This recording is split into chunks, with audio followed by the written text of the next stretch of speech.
भारतीय समाज की नैतिकता व समाज सुधारकों का असल इतिहास देखा जाए तो कई बार माथा चकरा जाता है।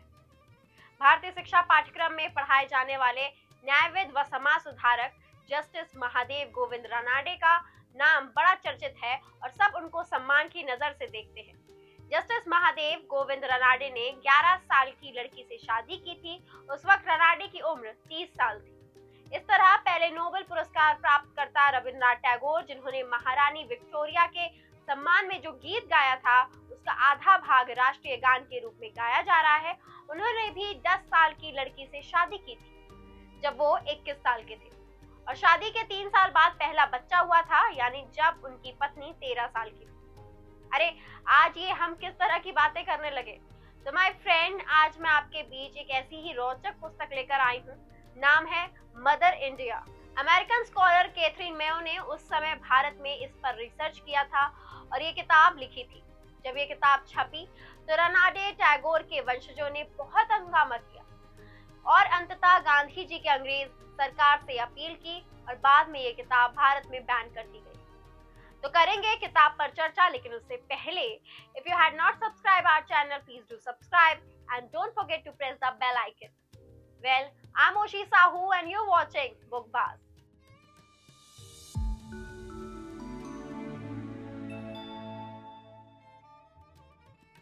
कैथरीन मेयो की किताब मदर इंडिया विश्व विख्यात कृति है। दुनिया की कई भाषाओं में अनुदित इस पुस्तक का मुकम्मल हिंदी अनुवाद कंवल भारती ने किया है। इसे फॉरवर्ड प्रेस बुक्स दिल्ली द्वारा प्रकाशित किया गया है। 344 पेज की इस किताब का हिंदी वर्जन अमेज़न पर उपलब्ध है। इसके प्रकाशन ने भारत, ब्रिटेन और अमेरिका में खलबली मचा दी थी। दुनिया में बहुत कम किताबें हैं जो इतनी लोकप्रिय हैं और विवादास्पद भी हुई हैं। न्यूयॉर्क, सैन फ्रांसिस्को, लंदन और कलकत्ता में इसके खिलाफ प्रदर्शन हुए। न्यूयॉर्क के टाउन हॉल के बाहर तो इसकी प्रतियां जलाई गई। ब्रिटेन की संसद और भारत की केंद्रीय असेंबली में इस पर बहसें हुई। भारत की केंद्रीय असेंबली में इस पर प्रतिबंध लगाने की मांग की गई।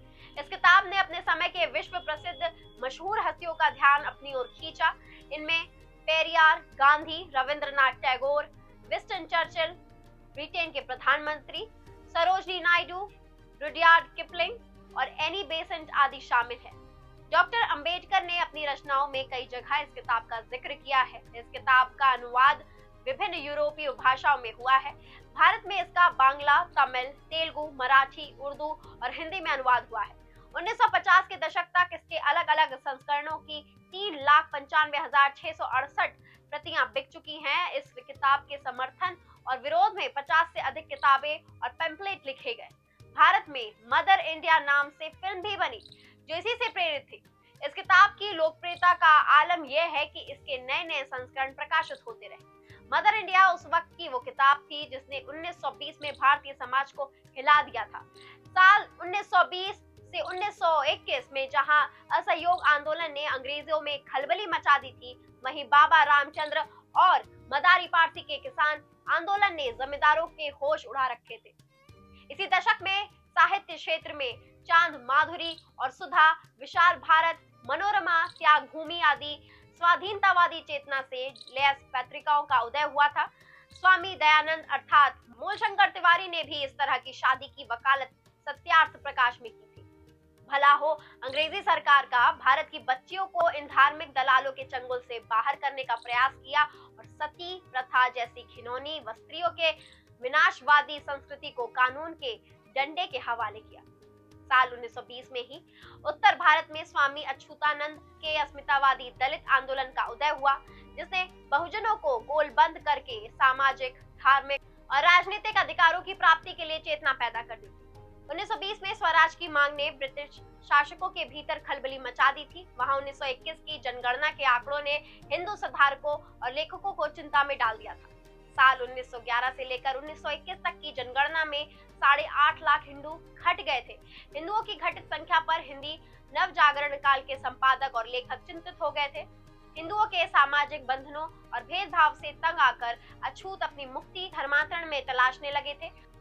1927 में साइमन कमीशन के आगमन की आहट में ने जहां हिंदू सुधारकों की चिंताएं बढ़ा दी थी, वहीं दलित समाज के सुधारकों ने अछूतों को हिंदी धर्म के दायरे से बाहर निकालने की कवायद शुरू कर दी थी।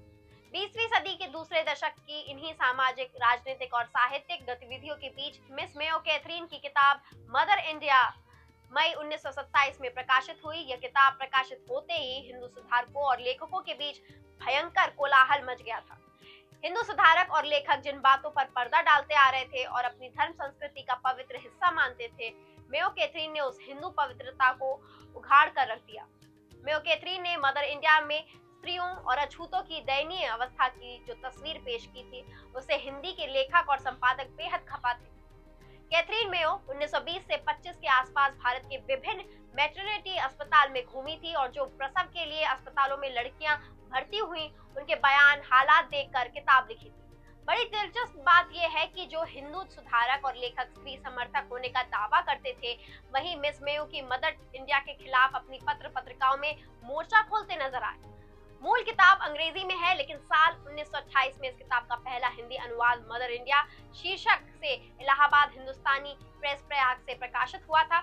इस किताब की एक लंबी भूमिका नवजागरण काल की जानी मानी लेखिका श्रीमती उमा नेहरू ने लिखी थी। करीब 100 साल बाद मदर इंडिया 2018 का दलित चिंतन कवल भारती द्वारा अनुदित दूसरा हिंदी अनुवाद फॉरवर्ड प्रेस ने प्रकाशित किया है। अगर उस किताब को ठीक से भारतीय जनमानस पढ़ ले तो आजादी के पहले के समाज सुधारकों की कई पोल सामने आती है। उस वक्त मदर इंडिया का एक तरफा विरोध किया गया। मिस मेयो कैथरीन अपनी किताब में हिंदू सुधारकों और लेखकों का चरित्र एकदम उखाड़ कर रख देती हैं। इसलिए अधिकांश लेखकों ने एक स्वर में कहा कि कैथरीन ने पूरी दुनिया में हिंदू समाज को कलंकित करने का काम किया है। भारतीय परिप्रेक्ष्य में देखा जाए तो मदर इंडिया का प्रकाशित होना किसी घटना से कम नहीं था। मिस कैथरीन ने बाल विवाह से लेकर प्रसूति गृह तक हिंदू स्त्रियों को जिन भयंकर कठिनाइयों में जीवन व्यतीत करना पड़ता था, उसका विशद और दिल दहलाने वाला वर्णन किया है। मिस कैथरीन का दावा था कि हिंदू स्त्रियों को भले ही देवी का दर्जा प्राप्त है, लेकिन उनकी स्थिति काफी दयनीय और दुश्वारियों से भरी थी। मिस कैथरीन ने स्त्रियों के वास्तविक दशा की ओर सुधारकों का ध्यान आकर्षित करने के लिए इस किताब का नाम मदर इंडिया रखा था। उम्मीद है आपको हमारा ये वीडियो पसंद आया होगा। ऐसी वीडियो देखने के लिए हमारे चैनल को अभी सब्सक्राइब करिए। सायोनारा।